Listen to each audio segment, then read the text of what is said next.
In 1987, a woman lifted a 3,600-pound car off her son. She had no training, no preparation, no warm-up. So what the hell happened to her body in that moment? And if that's possible under stress, what's the actual limit? You are not limited by one thing. Not just your muscles, not just your bones, not just your mindset. You are limited by a chain. Muscle force, leverage, grip, tendon strength, spinal tolerance, neural drive. And the moment one weak link gives out, the lift is over. So today we're going to answer this properly. Not with fantasy, not with comic book strength, and not with random gym bro guesses. We're going to break down the real answer using biomechanics, anatomy, and actual world-class lifting data. And by the end, I'll give you the most realistic estimate of how heavy a human could theoretically lift if everything lined up almost perfectly. First, we need to define the question, because lift can mean a lot of things. If you mean overhead, the answer is much lower. If you mean back squat, the answer changes because the bar starts on your body. If you mean carrying or partial range lifts, the answer can go much higher. But if you want the cleanest test of pure, brutal human strength, the best benchmark is this. How much weight can a human pick up from the floor and stand up with? That means the deadlift is our best proxy. And right now, the all-time deadlift world record in strongman competition is 510 kilograms lifted by Hafthor Björnsson in September 2025. That is 1,124 pounds from the floor to full lockout. Not theory, not simulation. An actual human did it. Now here's where it gets interesting. The current record is not the same as the theoretical limit, but it does tell us something very important. Humans are already extremely close to the edge. Because at this level, every extra kilogram becomes brutally expensive. You are not adding a little more effort. You are adding more compressive force through the spine, more tension through connective tissue, more demand on motor unit recruitment, and less margin for technical error. That's why world records move slowly at the top. The ceiling is not smooth. It gets steeper and harsher the higher you go. Limit 1, muscle is the engine, but not the whole answer. Let's start with the obvious part. Muscles produce the force, and in general, maximum muscle force is strongly tied to muscle cross-sectional area. In simple terms, a bigger engine can usually produce more force. But force production also depends on architecture, tendon stiffness, neural drive, and how effectively the body can express that force. Reviews on human strength make this very clear. Strength is not just about size, it is also about recruitment, rate coding, muscle architecture, and how well force gets transferred through the system. That matters because it means the strongest possible human would not just be huge. He would be huge in the right places. Big hips, big glutes, big spinal erectors, massive hamstrings, a huge upper back, thick forearms and hands, and on top of that, he would need elite neural efficiency, meaning he can recruit an absurd amount of muscle at the right time without losing position. That's one reason elite deadlifters look the way they do. They are not just muscular, they are built to turn muscle into bar speed. But even here, there's a catch. Bigger is not always better forever. As body size rises, total mass goes up fast, but the body does not become infinitely stronger in a perfectly linear way. So yes, a giant lifter has a huge strength advantage, but giant body size also comes with higher structural stress and harder force management. The body becomes more powerful, but also more expensive to operate. That's why the theoretical strongest human would need not just extreme muscle mass, but extremely efficient muscle mass. Limit 2. Leverage decides whether strength actually reaches the bar. This is the part most people underestimate. Two humans can have similar muscle mass, similar training, similar aggression, and still have very different lifting ceilings. Why? Leverage, joint angles, moment arms, torso length, arm length, hip structure, setup style. All of this changes how efficiently force reaches the bar.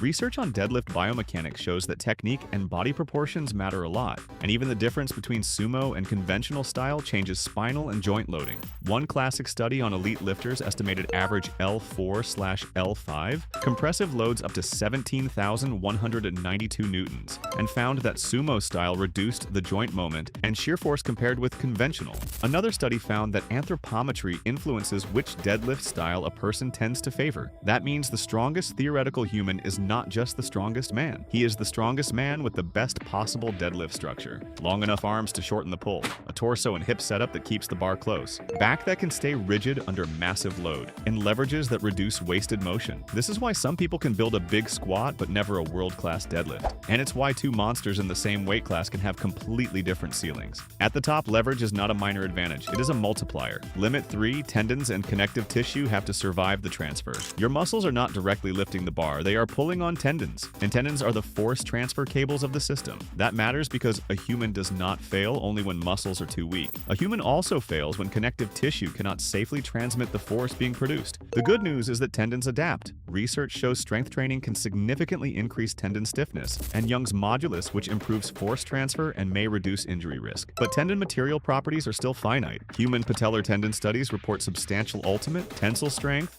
but not infinite strength, and those values decline with age. In other words, training hard can make the cables better, but it does not make them unbreakable. This becomes critical near the top end of strength, because once bar loads get absurdly heavy, tendons are not just passing along force, they are surviving it. And when tissues are near their limits, small technical errors matter more. One shaky start, one tiny position change, one rounded segment that should not round, and the system is no longer distributing force the same way. At moderate loads, the body forgives. At theoretical maximum loads, it does not. Limit 4, the spine is probably the real bottleneck. If there is one place where fantasy gets exposed, it's the spine. People imagine that if your legs and back are strong enough, you can just keep adding plates forever. No. Heavy deadlifts create massive spinal loads. A recent narrative review reported compressive spinal loads during heavy deadlifts in the range of 5 to 18 kilonewtons, with shear forces around 1.3 to 3.2 kilonewtons. And again, the classic powerlifting biomechanics study estimated average L4/L5 compression up to 17,192 newtons under extremely heavy lifting.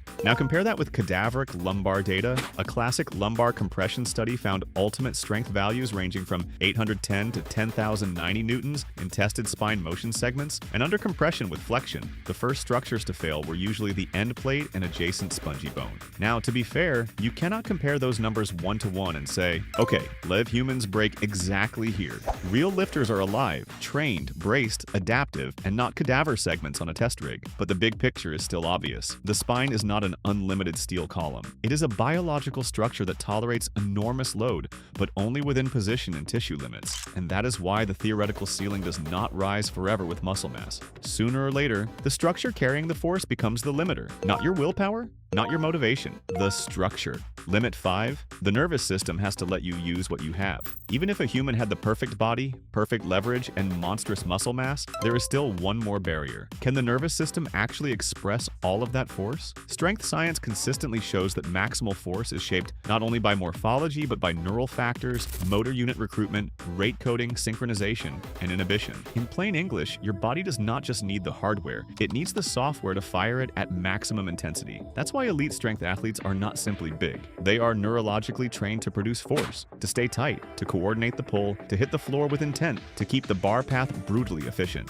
And even then, the body still seems to protect itself. Not always perfectly, but often enough. At the top level, maximal lifting is partly an engineering problem and partly a permission problem. Can your body access the force without shutting something down first? That question matters more and more as the weights approach the ceiling. So what is the real theoretical limit? Now we can finally answer it. If we define lift as a deadlift-style pull from the floor to lockout using the best possible human genetics, elite training, ideal leverage, modern technique, and competition conditions, the theoretical limit is almost certainly higher than 510 kilograms, but probably not wildly higher. Not 700 kilos, not 800, and definitely not 1,000. Those numbers sound exciting, but the tissue and spinal demands become absurd long before that. Based on the current 510 kilogram world record, the known biomechanics of heavy deadlifting, the role of anthropometry, the fact that muscle force can still improve while structural stress rises brutally, and the reality that spine and connective tissue become the bottleneck, the most reasonable estimate is this: a human theoretical ceiling is probably somewhere in the mid 500 kilogram range. Roughly 540 to 560 kilograms feels plausible,